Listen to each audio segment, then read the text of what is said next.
Olá, sejam bem-vindos de volta ao nosso curso instrumental sobre Machine Learning, desenvolvido pelos alunos da Universidade Federal do Tocantins. Nos dois vídeos anteriores, nós trabalhamos sobre os conceitos iniciais para explicar o que era Machine Learning e como que ele se diferencia da programação tradicional, né? Então, se você não tiver assistido esses vídeos, eu recomendo que você retorne, assista esses dois vídeos iniciais, para a gente conseguir dar segmento aqui no nosso curso, né? E você não perder nenhum conteúdo que é importante daqui para frente. É, bom, presumindo que vocês assistiram os vídeos passados, você já sabe que no Machine Learning, o modelo aprende a partir dos dados, em vez de seguir as regras estritamente manuais, né, que a gente insere. Mas agora surge uma pergunta que é natural até nesse começo, né? Que é como exatamente esse aprendizado acontece? Porque nem todo o problema de machine learning é igual, né? Em alguns casos, você tem os dados e já sabe a resposta certa para cada um deles. Em outros, você só tem os dados sem nenhum rótulo, sem nenhuma resposta e quer que o modelo encontre a estrutura neles por conta própria. E, bom, essas duas situações correspondem aos dois grandes tipos de aprendizado em machine learning, que é o aprendizado supervisionado e o aprendizado não supervisionado. Entender a diferença entre eles é fundamental, porque essa é a primeira decisão em que você toma quando está diante de um problema de machine learning no mundo real, né? Qual tipo de aprendizado se aplica aqui? Então, no vídeo de hoje, é, o que a gente vai cobrir é o que é aprendizado supervisionado, os seus dois subtipos e alguns exemplos concretos de cada um. E a gente também vai ver o que não é desculpa, a gente vai ver o que é o aprendizado não supervisionado, como ele funciona e onde ele aparece na prática, né? Então vamos lá. É, o aprendizado supervisionado. O nome já diz muito e já praticamente entrega, né? É, aqui, o aprendizado supervisionado, ele é mais comum entre esses dois tipos de aprendizado, né? Então, como o nome já sugere, significa que o treinamento acontece sobre a supervisão, ou seja, alguém foi lá e já fez, já anotou, já rotulou a resposta certa para cada campo. Esses dados com respostas que são o que chamamos de dados rotulados. Então, é, pense assim: imagine que você vai estudar para uma prova de matemática. Você pega uma lista de exercícios e ao lado de cada questão dessa lista de exercícios tem um gabarito. Você resolve e compara com a resposta certa. Aí você vai perceber onde você errou e vai corrigir seu raciocínio. Você vai repetir isso centenas de vezes e no final você aprendeu a resolver aquele tipo de questão. O aprendizado supervisionado é exatamente isso, só que para um modelo de machine learning, né? Você vai mostrar o exercício, que no caso seriam os dados de entrada, e vai mostrar a resposta certa, que no caso seria o rótulo. O modelo, ele vai tentar acertar, ele vai comparar com a resposta certa e vai ajustar os parâmetros internos e vai tentar novamente. Esse ciclo se repete milhares ou milhões de vezes durante o processo de treinamento, né? E no final, o modelo aprendeu a mapear as entradas e as saídas. Então, para deixar concreto, vamos olhar para esses dados como eles aparecem na prática, né? Um dataset supervisionado é basicamente uma tabela, ele é basicamente uma tabela, né? E cada linha é um exemplo. As colunas são as características que a gente chama de features. E mais a gente chama de features, mais uma coluna especial, o rótulo, que é a resposta que o modelo precisa aprender para prever. Então, vamos dar um exemplo. Imagine um dataset para prever o preço das casas. cada linha é uma casa e as features são o tamanho em metros quadrados, o número de quartos, o número de banheiros, o bairro, o ano de construção e o rótulo, nesse caso, vamos colocar que seria o preço da casa, né? Igual a gente tem aqui no slide. É, e o modelo, ele vai aprender o seguinte, é, dado esse conjunto de características, qual que é o preço esperado? E depois que ele aprendeu, você vai passar os dados de uma nova casa que ele nunca viu. E ele vai estimar o preço de acordo com o que ele aprendeu anteriormente. Então, antes de falar aqui sobre os dois subtipos, vale destacar uma coisa que ajuda a entender isso e como isso funciona. Durante o treinamento, o modelo não acerta de primeira. Ele começa, na prática, chutando, assim, entre aspas. Ele olha para as features de uma casa e estima o preço qualquer. Esse palpite é comparado com o rótulo real, o preço de fato pago por aquela casa. Essa é a diferença que o, entre o que o modelo previu e o que realmente aconteceu, e é o que chamamos de erro. O algoritmo de treinamento usa exatamente esse erro para ajustar os parâmetros internos do modelo, fazendo ele errar um pouco menos na próxima tentativa. E ele vai repetir isso milhares de vezes, em milhares de casos diferentes, até o erro médio ficar pequeno o suficiente para ser considerado um modelo bom. E é por isso que o aprendizado supervisionado depende tanto da qualidade dos rótulos. Se o preço registrado por uma casa para vender estiver errado, o modelo vai aprender a errar também. Então a gente tem que cuidar muito na questão dos rótulos, porque se a gente passar um dado com rotulação errada, isso vai impactar muito na qualidade do treinamento.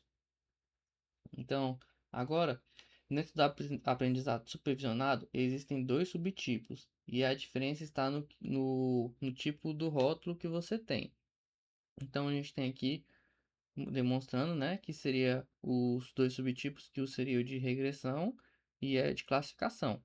É, falando aqui sobre a regressão, que a saída é um número, é, o primeiro subtipo é a regressão. Quando você usa a regressão, é, o rótulo que você quer prever é um número contínuo, ou seja, ele pode assumir qualquer valor dentro de intervalo.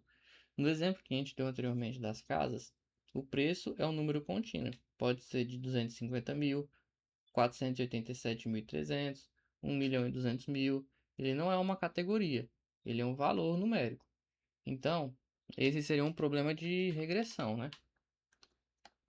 Alguns outros exemplos de regressão seriam prever a temperatura de amanhã. O modelo vai receber os dados históricos de temperaturas, umidade e pressão atmosférica e precisa prever um número, digamos, aqui no exemplo de Palmas, por exemplo, 39,5 graus. Prever quantas unidades de um produto serão vendidas no próximo mês, que a gente até chegou a comentar no vídeo passado, que aí seria um modelo de previsão de demanda. E aí, no caso, o modelo receberia os dados históricos de venda, sazonalidade, promoção para prever um número. E também poderia ser um exemplo, prever o tempo de entrega de um pedido. O modelo receberia a distância, o volume de tráfego do dia e, e o dia da semana e retornaria um número em minutos, né? A palavra-chave do subtipo de regressão é quanto. Quanto vai custar? Quanto vai vender? Quanto tempo vai demorar? É, se a pergunta que você quer responder é um quanto, provavelmente você vai estar enfrentando um problema que vai ser solucionado utilizando regressão, algoritmos de regressão. Então, quando a gente está falando de valores numéricos, se a gente quer estimar um quantitativo, a gente vai utilizar, a gente vai ver nas próximas aulas, utilizando exemplos de algoritmos de regressão. Partindo para o próximo subtipo, que é classificação, né? É, então, nosso segundo subtipo dentro do aprendizado supervisionado é a classificação. Aqui, o rótulo ele não vai ser um número contínuo, vai ser uma categoria, uma classe. Vai ser, então, vai ser como eu posso dizer, algo, vai ser um entre um conjunto finito de opções. Então, vou tentar falar um exemplo mais simples aqui, que seria a classificação binária. Duas classes. A gente até mencionou aqui no vídeo passado, né? Que seria o spam ou não spam, fraude ou legítimo, doente ou saudável. Vai cancelar o plano ou não, ou vai renovar, né? Mas classificação, ela também pode ser de duas ou a classificação ela pode ter mais de duas classes. Isso se chama classificação multiclasse. Por exemplo, dado um, é, dado um texto, classificar o sentimento como positivo, negativo ou neutro. Ou, dado uma imagem de uma fruta, classificar se ela é maçã, banana, laranja, manga ou uva. A palavra-chave desse subtipo de classificação é qual? Qual a categoria esse item pertence? Qual é o diagnóstico? Qual é o sentimento desse comentário? Se a pergunta é qual, provavelmente a gente vai utilizar os algoritmos de classificação. Então, para a gente não confundir, na verdade, eu vou só revoltar aqui. Então, falando sobre essa classificação, então é quando a gente vai querer é, encontrar uma característica e definir. Então, a pergunta central é, é é qual, né? Você está tentando distinguir. Então, aqui para a gente não confundir, prever o preço de uma ação amanhã vai ser o subtipo de regressão, porque a gente está falando de um número. Prever se a ação vai subir ou cair. Aí a gente está falando de categorias, né? A gente está falando se ela está tendendo para cima ou tendendo para baixo. Então a gente vai estar numa classificação. Prever quantos clientes vão entrar na loja hoje. A gente está tentando pensar num número, uma quantidade, quantos clientes vão entrar. Prever se um cliente vai comprar ou não. Aí a gente está definindo entre categorias, né? Em qual categoria ele vai entrar, na que compra ou na que não compra. Prever a nota que um aluno vai tirar na prova. Aí também é um quantitativo, é um valor que a gente está procurando. Então seria de regressão. Prever se o aluno vai passar ou reprovar. Aí a gente está falando de duas categorias que seria o aprovado ou reprovado. O problema, muitas vezes, pode ser formulado de duas formas. A escolha depende do que você precisa de como saída. Então, a gente pode pegar até situações que a gente poderia usar ambos tipos de algoritmo, só que dependendo do que a gente quer de saída, a gente vai ter que escolher bem. Agora vamos falar um pouco sobre o aprendizado não supervisionado. Então, é, a grande diferença do aprendizado não supervisionado para o supervisionado é que no não supervisionado não tem rótulos. Você tem os dados, você tem os dados, as features e as categorias de cada exemplo, mas não tem uma resposta certa, não tem um rótulo. Não tem ninguém que foi lá e disse, esse aqui é classe A e esse outro aqui é classe B. Os dados eles são crus, eles não têm anotação e nada, né? Então, aí você pode estar pensando, se não tem resposta certa, como que o modelo vai aprender alguma coisa? E realmente, isso é um bom questionamento, né? A gente vai ficar pensando, o que que ele vai estar tentando fazer? Como que ele vai agir? A gente vai deixar ele solto assim? Ele vai aprender sozinho? Bom, é uma boa pergunta. Só que aí, no caso, o objetivo muda. Se não tem uma resposta certa, como que o modelo aprende uma coisa, né? Então, em vez de aprender o objetivo vai mudar. Em vez de aprender a mapear uma entrada e uma resposta certa, o modelo ele vai tentar encontrar a estrutura nos dados por conta própria. Então ele vai buscar padrões, agrupamentos, regularidades que existem nos dados, mesmo sem que ninguém tenha dito que existe. Então até tem uma analogia que a gente trouxe aqui. É, Imagina que você recebe uma caixa com 500 fotos de animais. E nenhuma dessas fotos tem legenda, nenhuma está classificada. Ninguém te falou nada, ninguém te disse nada sobre. E você tem que começar a olhar as fotos e naturalmente você começa a separar ela em pilhas. E aqui teria uma pilha, por exemplo, esses aqui parecem com cachorro, esses aqui parecem com gato, esse aqui parece com pássaros. Então, você não tinha um gabarito, mas você identificou os grupos, se baseando muito em similaridade visual. Os animais de cada pilha se parecem mais entre si com que os de outra pilha. Aprendizado não supervisionado, ele faz exatamente isso, só que com dados que podem ter é, dezenas ou centenas de dimensões, em escala que nenhum humano conseguiria fazer de forma manual. Então, aqui a gente está falando de uma agregação por similaridade, né? Igual a gente deu esse exemplo da caixa de fotos, a gente vai separando por similaridade e no algoritmo não supervisionado ele vai procurando padrões, né? Então, falando aqui sobre a principal técnica, a técnica mais importante do aprendizado não supervisionado é o clustering ou o agrupamento. E o objetivo é dividir os dados em grupos, que chamamos de clusters, de forma que os itens de cada grupo sejam similares entre si e diferentes dos itens dos outros grupos. O algoritmo mais famoso do clustering se chama K-means e que a gente vai detalhar no, nos próximos vídeos, que vai ter vídeos específicos sobre os algoritmos e vai ter um vídeo específico sobre o algoritmo Camis. Por agora, é importante apenas entender o conceito. O algoritmo recebe os dados sem rotulação, sem rótulos, e vai devolver eles segregados, divididos em grupos. Então, aqui a gente vai trazer um exemplo prático, que seria uma empresa de e-commerce que tem dados de uns 500 mil clientes, né?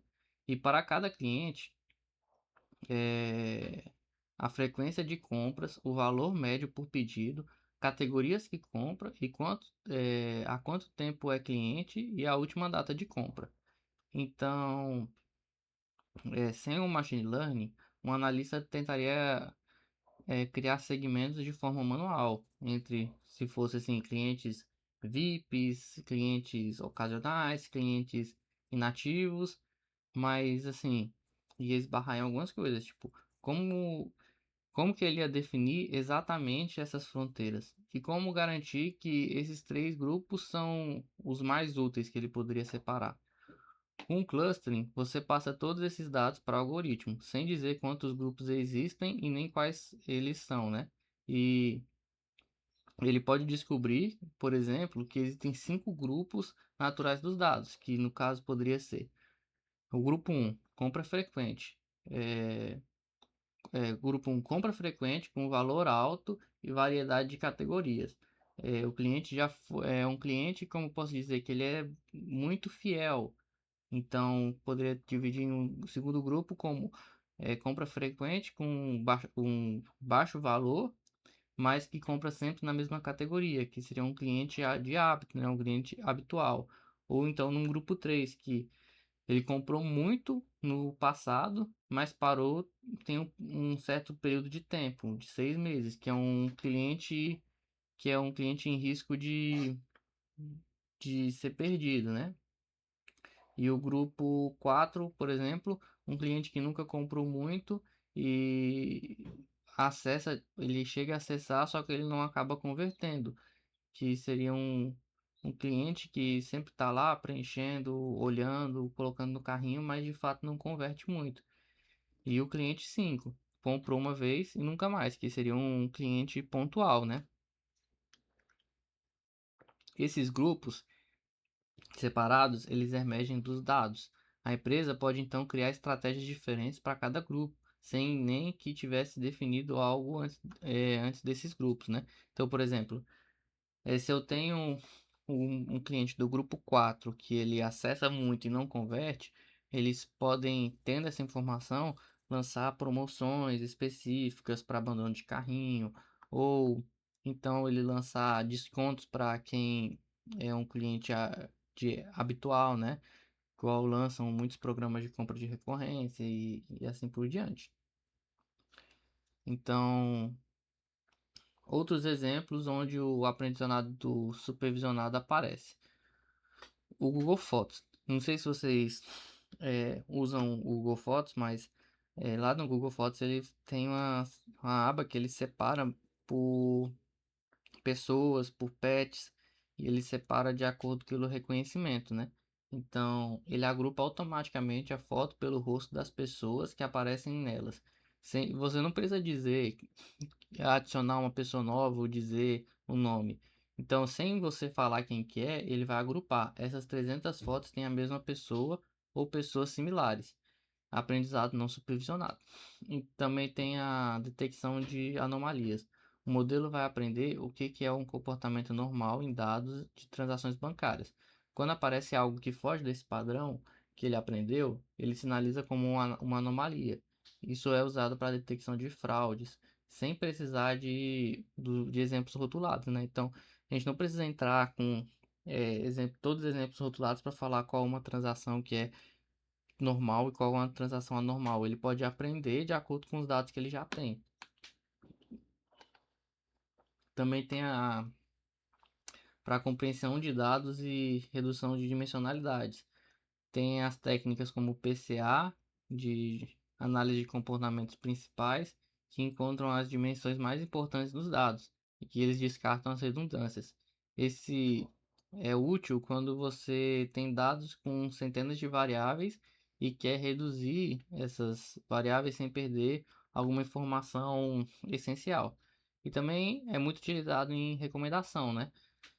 Por exemplo, na recomendação da Netflix ou do Spotify e na Amazon também usam, que são técnicas não supervisionadas, que eles utilizam para encontrar usuários que têm um comportamento similar e recomendar os gostos assim semelhantes para os outros consumirem. Então, é até uma tática de retenção das plataformas, né? Eles sabem o seu padrão e para te recomendar coisas, eles também buscam em pessoas que têm um padrão muito semelhante do seu, que aí a chance de acerto é maior.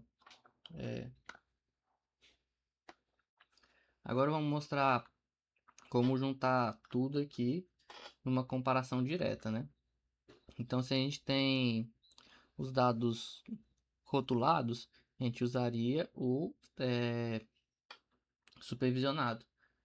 Então, o supervisionado a gente usaria em casos que tem cada exemplo tem uma resposta certa e os dados não supervisionados, os, os dados eles não têm uma resposta certa, eles estão sem anotação nenhuma. Então, o que o modelo aprende? No supervisionado, ele aprende a mapear a entrada para uma saída específica, um número ou uma categoria, igual a gente falou, de exemplo de regressão e classificação. E no não supervisionado, ele aprende a encontrar a estrutura, padrões ou grupos nos dados. E como avaliar se o modelo é bom? O supervisionado ele é direto, né? Você compara com o modelo que previu com a resposta certa, acertou ou errou. Então, você já entra com os dados e os rótulos e o modelo ele vai acertar ou ele vai errar. E no não supervisionado é mais subjetivo. Os grupos fazem sentido? São úteis para o negócio? Não existe um gabarito para a gente comparar. Então, por exemplo, a gente pode subir um conjunto de dados e ele fazer um agrupamento que a gente pode avaliar que não é o que a gente esperava. E a gente pode até tentar rodar de novo. E quando usar? O supervisionado é quando você tem os dados rotulados e quer prever uma saída prever uma saída para novos dados. E no não supervisionado é quando você não tem os dados rotulados e quando você quer explorar os dados para entender a estrutura antes de qualquer modelagem. Então, na prática, antes de qualquer projeto supervisionado, é muito comum usar técnicas de aprendizado não supervisionado para explorar o conjunto de dados, né? Você, você usa o clustering para entender se existem grupos naturais. Você usa a redução de dimensionalidade para visualização de dados complexos. Então, isso ajuda a entender o problema antes de partir para um modelo preditivo. Então, os dois tipos, eles não são completamente excludentes, né? Eles, na verdade, são complementares. Por mais que possa ter essa estranheza, pode parecer que um é o completo oposto do outro, eles podem sim se complementar e serem utilizados juntos. Então, vamos recapitular um pouco o que a gente viu hoje, né? No aprendizado supervisionado, ele usa os dados rotulados, ou seja, os dados que a gente tem uma resposta certa. Isso aqui é a foto do cachorro que a gente mencionou. Isso aqui é um cachorro. A gente bota a foto do cachorro e está escrito que é um cachorro. E a gente usa isso para treinar o modelo que aprende a mapear entradas e saídas. Se a saída é um número, a gente viu que é um modelo de regressão, né? O subtipo de regressão.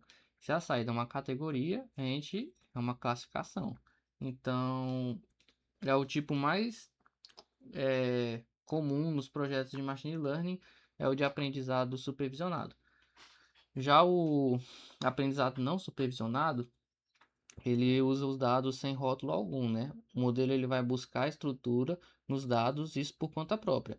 E a técnica mais importante é o clustering, que é o agrupamento por similaridade. Então, ele é útil para exploração, para segmentação e para detecção de anomalias. E como a gente até comentou, a gente falou que os dois se complementam. Então, a utilização da, do aprendizado não supervisionado, ele precede e melhora, inclusive, a modelagem supervisionada. E no próximo vídeo, a gente vai ter esses conceitos saindo um pouco do papel e entrando na vida real. Então a gente vai até trazer alguns exemplos concretos de aplicações que usam cada um desses tipos de aprendizado. Esse vídeo vai fechar esse bloco de introdução e te deixar preparado para a parte mais técnica do curso, que vai mostrar na prática os algoritmos e como utilizar e como fazer. A gente vai ter alguns vídeos mais práticos, não tão teóricos. Então espero que esse vídeo aqui tenha sanado algumas dúvidas. Se ainda tiver ficado alguma dúvida pendente pelo vídeo, pode deixar aqui nos comentários. E até a próxima.